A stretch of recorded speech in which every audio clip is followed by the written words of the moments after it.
તો રામ રામ ને સીતારામ ડાયરા ને માતાજીઓના હારાવાના કરે। હવે ખાસ ભાઈ જીવદયા ટેમ ડુટસરના સ્થળ ઉપર આપણે સભાડિયાથી સુજીતભાઈ ડાબસરા અને ખાસ અમારી મુલાકાત કરી છે। એમની પાસે ટાઈમ નહોતો છતાં પણ અમારી જીવદયા ટેમ ડુટસરના સ્થળ ઉપર આવ્યા તો હું એમનો દિલથી આભાર વ્યક્ત કરું છું। અને ખાસ ભાઈ આપણે બધાને સાથે મળી કાંઈક ને કાંઈક સારું કાર્ય કરવાની પ્રવૃત્તિ કરવાની છે, જેથી કરીને આવનારી પેઢીને કાંઈક સારો આપણો સંદેશો દઈએ કે જેમ અમે અહીંયા સેવાનું કાર્ય કર્યું છે એવી જ રીતે સુજીતભાઈનું બહુ સારું કામ છે। મિત્રો ખરેખર એમની આઈડીને સપોર્ટ કરજો અને ખાસ આપણા સુજીતભાઈ પરમ મિત્ર છે તો એના માટે આપણે બે કડી બોલ્યું હોય ત્યારે કે વેર ઝેર ને વાયદા ઈ તો મરદની માથે હોય, કે વેર ઝેર ને વાયદા ઈ તો મરદની માથે હોય।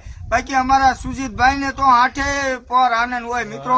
એટલે સારું કાર્ય કરવાનું હોય એટલે ભગવાનના આશીર્વાદ હોય તો તમારો બધાનો સાથ સહકાર અને સપોર્ટ અમારે જોઈતો હોય છે।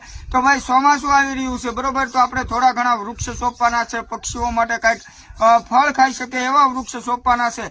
તો અમારું જય બજરંગી ફેસબુક પેજ તેમજ ઇન્સ્ટાગ્રામ આઈડી જીવદયા ટીમ ડુટસર અને યુટ્યુબ ચેનલ છે કાળુભાઈની મોજ। તો તમને મોજ આવે તો લાઈક કોમેન્ટ કરી અને સબસ્ક્રાઇબ કરી દેજો। સાથે સાથે આપણે સુજીતભાઈને કેવી કે ભાઈ બે શબ્દ બોલે અને એમની ચેનલનું નામ પણ આપે। આપણે આવ્યા છીએ જીવદયા ટીમ ડુટસર માં ને અત્યારે આટો બાટો મારી અને અહીંયા ફૂલ મજા આવે એવું છે અને લોકેશન હજી તો આગળ તમે જોતા રહેજો કાળુભાઈ ના વિડીયો। એટલે અહીંયા ઝાડવા બડો મોટા થાય ને પછી યાર રહેવાની યાર મજા જ આવે કરશે। અને તમે પણ એકવાર કાળુભાઈ ની મુલાકાત લ્યો અને કાળુભાઈ બહુ મોજીલા માણસ છે એટલે એકવાર અવશ્ય કાળુભાઈ ની મુલાકાત લેજો ને મારી ઇન્સ્ટાગ્રામ આઈડી છે સુજીત ડાબસરા 14 કરીને। અને